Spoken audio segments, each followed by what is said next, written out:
What's up, everyone?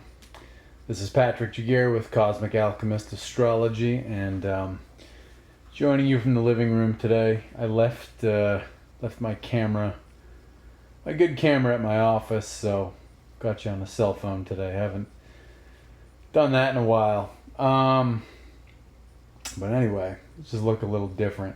Before I get into today's topic again, if you like my content, you like my videos, please consider subscribing. People ask me all the time if I've made new videos. If you subscribe, YouTube will tell you the second I make a new video, or whatever platform. I'll be getting on some other platforms too. What the hell is it? Rumble, Brighteon.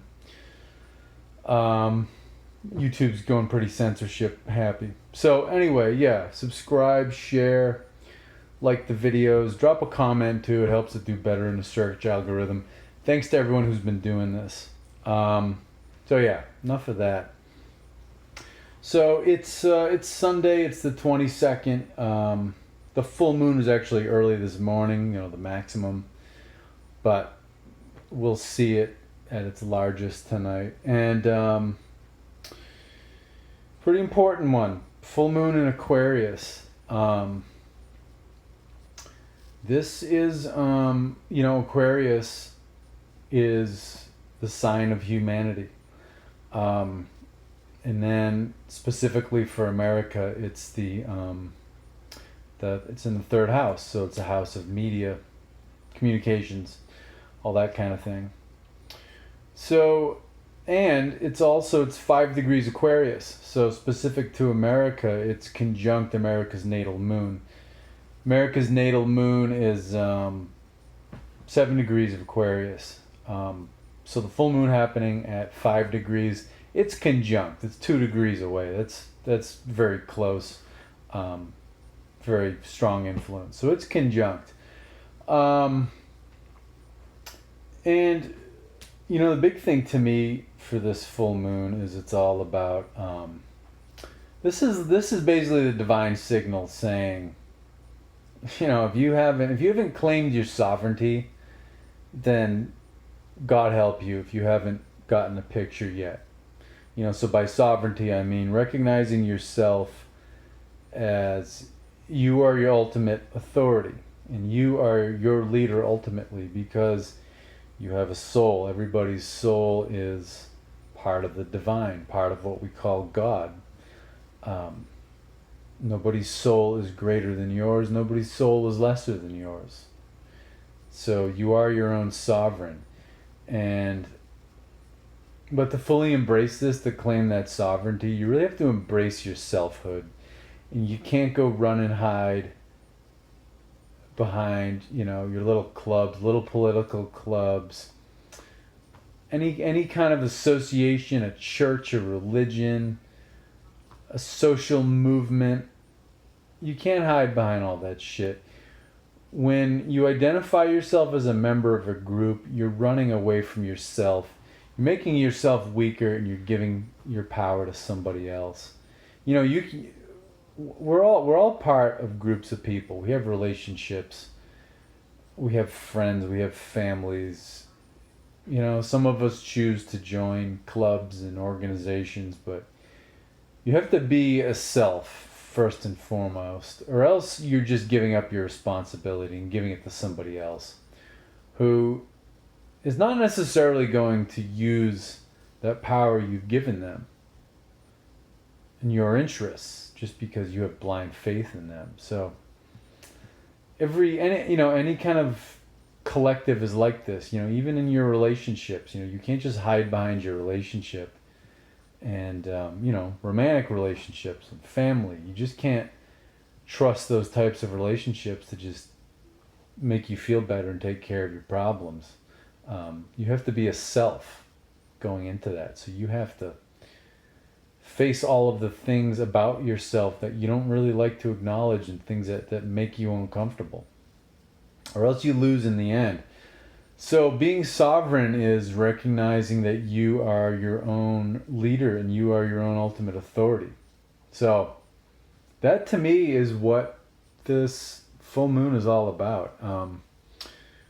a full moon is when the sun and the moon are in opposite signs. So like I mentioned, we've got the moon at 5 degrees of Aquarius, the sun fully reflecting on it, because a full moon is the full reflection of the sun. That sun is in the opposite sign, Leo, which is the sign of royals, executives, sovereigns, leaders. And it's being at 5 degrees of Leo. It's in the constellation of MAGHA. You wonder where Donald Trump's MAGHA came from, because he was born with his Mars here, almost right on his ascendant, interestingly. So makes you wonder. But anyway, MAGHA is the king of the gods, and the Hindu, not the Hindu, the Vedic pantheon, kind of like a Zeus sort of a character. So that sun is also in Regulus. Regulus is the star of kings and the star of power and the star of sovereigns and rulers. So that sun, which represents our soul individually and collectively, shining across the zodiac onto that moon right on top of America, practically right on top of America's natal moon, only 2 degrees away. So that sun on the star of royals and kings on Regulus is shining that insight into our minds, because the moon and the mind correspond to one another.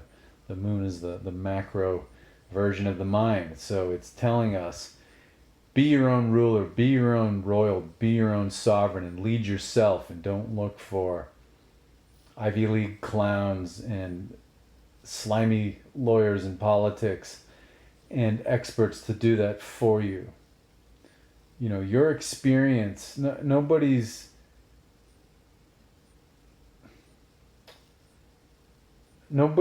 expertise trumps your own experience and what your heart tells you is right.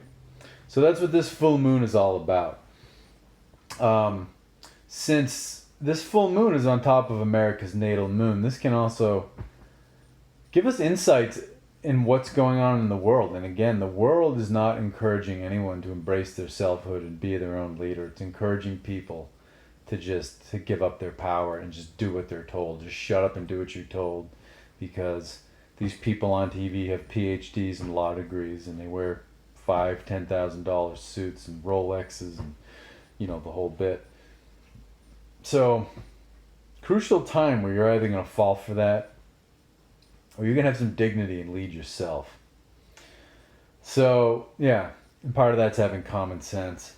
So yeah, really big full moon here.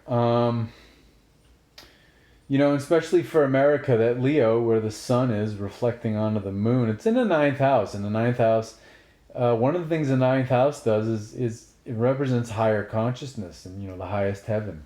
And also philosophies, worldviews, knowledge, higher learning, higher knowledge, even wisdom, because the 9th house is also the house of gurus and teachers. And the 9th house also deals with the truth, because in the original zodiac, where Aries is in the 1st house, Sagittarius is in the 9th house. So it deals with the truth. The truth is a sticky thing, because everybody in the world, every group in the world is peddling its own version of the truth. To me, the truth is a very relative thing when you start dealing with groups of people. It's because groups of people, countries, political parties, societies, organizations, they deal with consensus realities and consensus truths. So it's a sticky thing. And people go to war over what, they consider to be the truth. And really the truth, for the age of Pisces, for the last 2,000 years, the truth has been one of the greatest tools of oppression, because for the last 2,000 years, all these Judeo-Christian religions, Judaism, Islam, Christianity, have been very oppressive and very repressive, making people live a very cookie-cutter life. There's this one way you have to live or else you're evil. And really, Buddhism got its start during this period too, mainstream Buddhism is like, to me, it's like East Asian Catholicism. You know, it's very much the same way. When the Buddhists started taking over Tibet, they actually committed genocide against the native shamans and against people who wouldn't accept Buddhism. And till the Chinese invaded Tibet in, what was it, 1959, Buddhist monasteries actually went to war in order to control turf, because the countryside supports the monasteries. So, you know, they're not squeaky clean either. So the age of Pisces is, it's all about doing what you're told by people who claim to know the truth because they're the experts and they have all the data and all the education.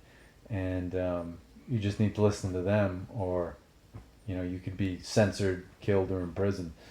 So, yeah, the truth is a sticky thing, but some things are more truthful than others, and in our hearts we know what's more truthful. So, again, with this sun in Leo, right, on the star Regulus in the constellation MAGHA, it's in the 9th house for America, and it's shining that truth that we know in our hearts into Aquarius, which is America's 3rd house of communication and media. I think this has a lot to do with why Joe Biden's being destroyed in the media, even on CNN and MSNBC, MSDNC, some people call it. You know, all those left biased stations, not just Fox, are even destroying Joe Biden right now. And that was inevitable. Anybody who was elected on January 20th, 2021 was going to have a disaster, scandalous presidency, and was going to either die in office or resign. So, you know, it's unraveling because it was inevitable. If Trump's election victory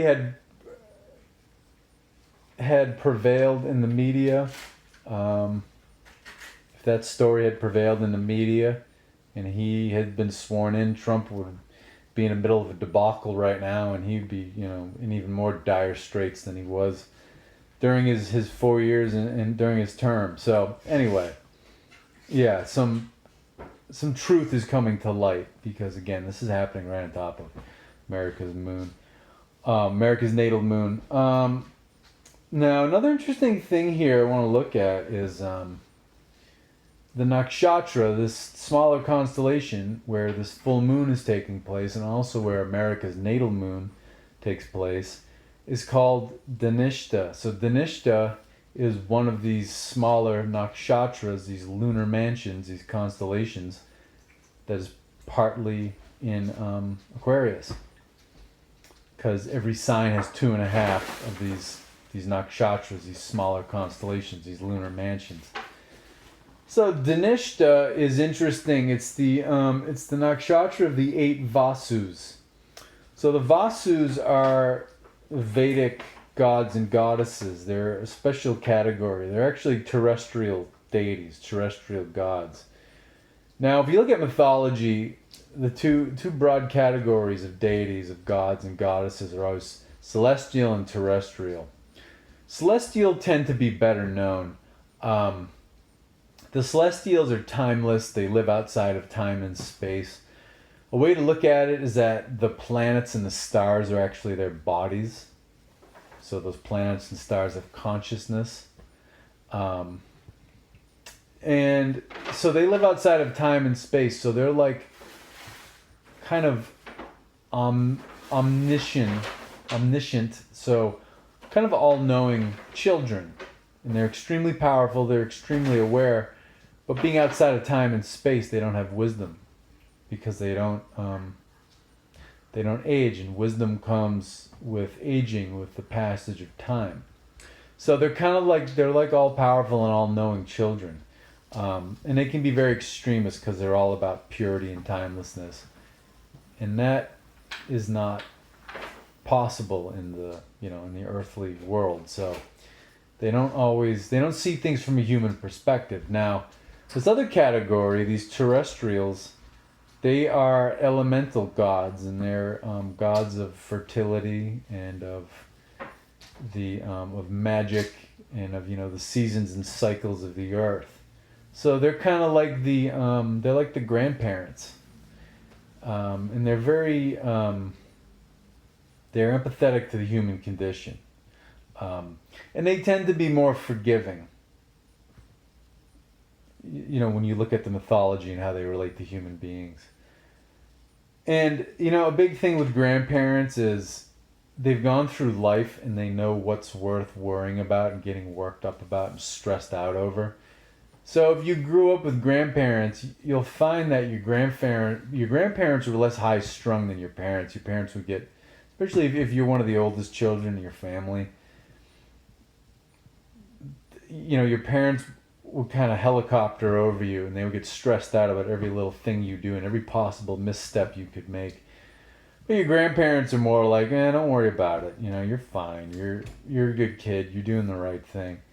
So that's kind of how these terrestrial gods and goddesses are. They know what's worth getting worked up about and what's not, because they have the wisdom and the age and the experience. So another way to look at these Vasus, these terrestrial gods and goddesses, they're identical to the Norse Vanir, and I love the Norse pantheon. It's partly my heritage is Germanic. So the Vanir are these elemental gods and goddesses of nature and fertility and magic. An earthly abundance, the abundance and the bounty of nature. So this constellation DHANISTA deals with these Vasus, these Vanir, these terrestrial gods and goddesses. And they have to do also with solar energy and with the light of consciousness. And an interesting thing to note is that you're talking like in Japan, in the Shinto tradition, and really all across the world, and even into the Celtic world and in the Germanic world, the sun was often referred to as a goddess. So in the Germanic world, the sun was referred to as SONNA. And the sun and the moon have these dual natures. So the light and the heat of the sun are male and masculine, but the inner core of the sun, because it's a fusion reaction, it's not an explosion, it's like a slow implosion, it's a feminine energy. So the sun was looked at as a goddess. And this is why many statues of Apollo, who was a god of light and a solar god, is very androgynous looking. This is why the Statue of Liberty, it's a solar goddess, looks kind of masculine but kind of feminine. It's because the sun has this dual nature. And it's flipped with the moon. The light of the moon is silvery and soft and feminine, as opposed to the harsh light of the sun, but its inner core was considered masculine. So, little thing about that. These Vanir, these Vasus, these terrestrial deities, they deal with creativity, meditation, yoga, cooperation, and also healing, treating disease, health, all that kind of stuff. And another thing too, to me, with terrestrial gods, with the Vanir, with the Vasus, because they deal with magic, to me they have a lot to deal with the fact that most of life's magic is in life's surprises, and it's not in just overthinking the shit out of everything and planning every last little detail, because all of the wonderful things that happen to you in your life and the things that give you fulfillment, you couldn't have planned them out. And years before, you couldn't have imagined yourself doing those things or being with those people. So really the magic in life comes from surprises and from not just things that were unplanned, but things that you could never plan. That's how destiny works. That's how the divine works in our lives. It just... It has its own rhythm, and it has its own timing.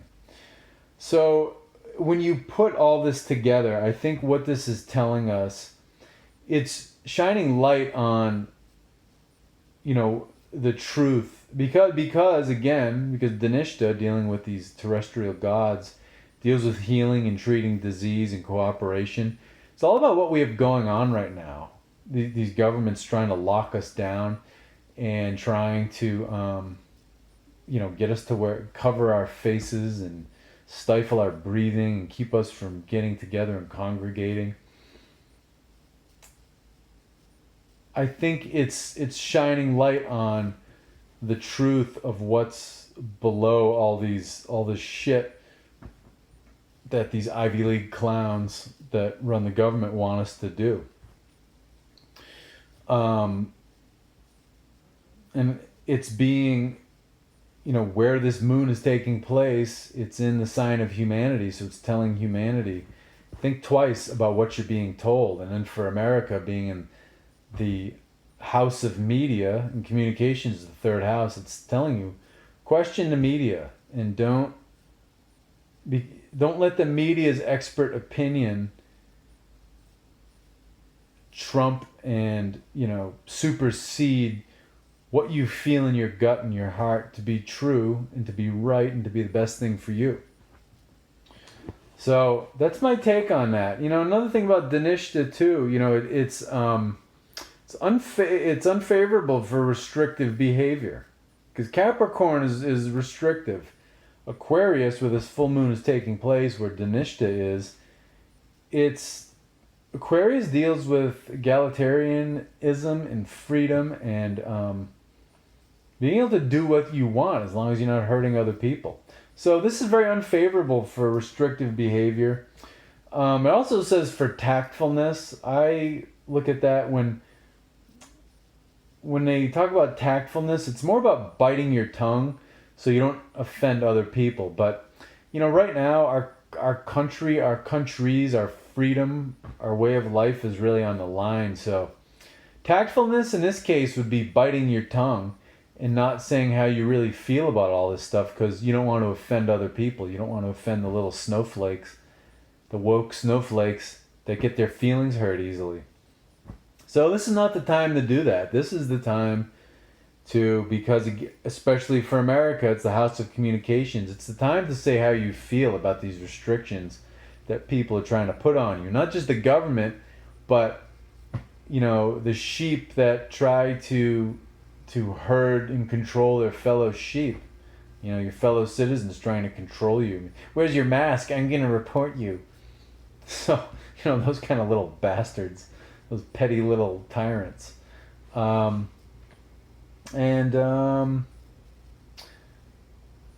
so I don't think that these restrictions are going to go well. I think especially between now and November, because Jupiter's in a retrograde. Today as I make this, Jupiter is retrograde 2 degrees of Aquarius.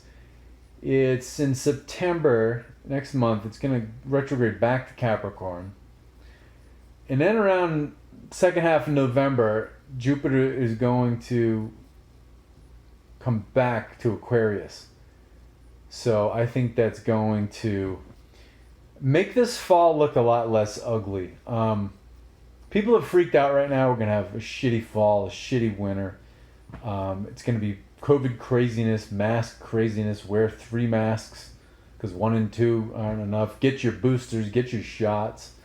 You're a horrible person who's killing people if you don't get your shots. People are, bracing themselves for having that kind of a winter. I think just Jupiter coming back to Aquarius, again, the sign of humanity and we the people, and the sign in the house of media and communications for America. I think Jupiter is going to be a bit of a game changer coming back here for us. So yeah, it's not as bad as it looks. But again, nobody's going to do this for you. You're going to have to stand up for yourself and tell people to fuck off when other people are trying to police you that have no right and no legal authority to do that. So, yeah. But, in the meantime, it's going to look scarier than it actually is. And I think this is a milestone in all these restrictions, and this whole story about, this vaccine, about we're never, the whole story about COVID and this whole vaccine, and we're never going back to normal, and you'll have to get shots every 6 months. It's falling apart. Otherwise, we wouldn't be getting our legs humped to get this thing. We wouldn't be getting bribed with shots and beers and milkshakes and sodas and hamburgers and French fries. These fuckers are desperate. That's why they're pushing this thing so hard, and they're entering people into lotteries for millions of dollars in college scholarships. They're desperate as shit. We just have to run the clock down, and these people are going to be fucked because it's falling apart. And the whole Afghanistan debacle, and I'm not going to blame Joe Biden for the withdrawal, because that whole war was wrong from the beginning. It went from a limited mission of a reprisal against Al-Qaeda that supposedly planned that sophisticated 9/11 attack from a cave which was like lit by an oil lamp in Afghanistan. It was supposed to be a reprisal against Al-Qaeda, but it turned into this nation-building regime change thing because the dogs of war, the military-industrial complex, knew it could make trillions of dollars. So the whole war was wrong, and it was just a shitty idea to be there for 20 years occupying the place. But there was no when they decided to pull out, there's been no plan put in place to get Americans out of there, and this whole the whole no man left behind thing has been totally abandoned by the administration. So my point is the administration's looking pretty shitty right now, and recent Rasmussen poll said that 51% of people don't think Joe Biden has any power and he's making any executive decisions. So this administration is not going to be able to successfully push this vaccine and this COVID story any longer. Well, for much longer. So like I said, just run down the clock on these fools, and this will start turning around.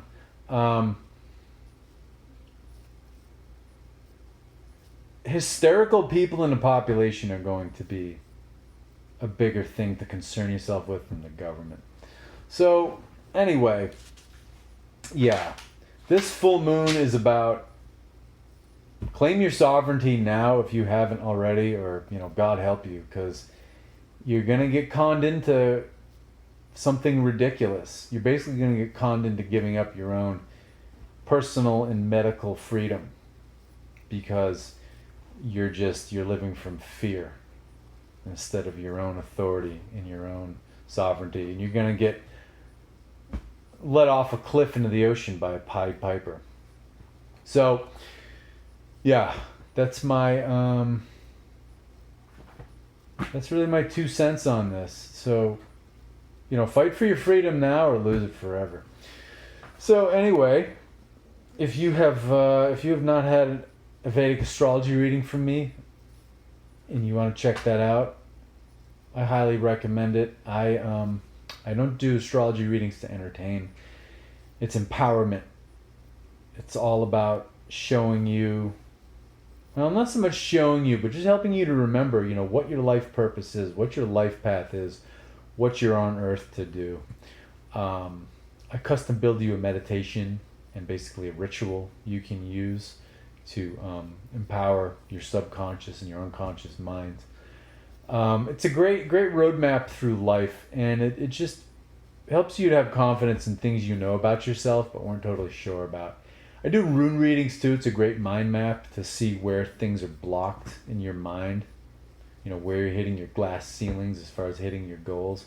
And I've got a couple of great videos for sale for download, some Qigong videos.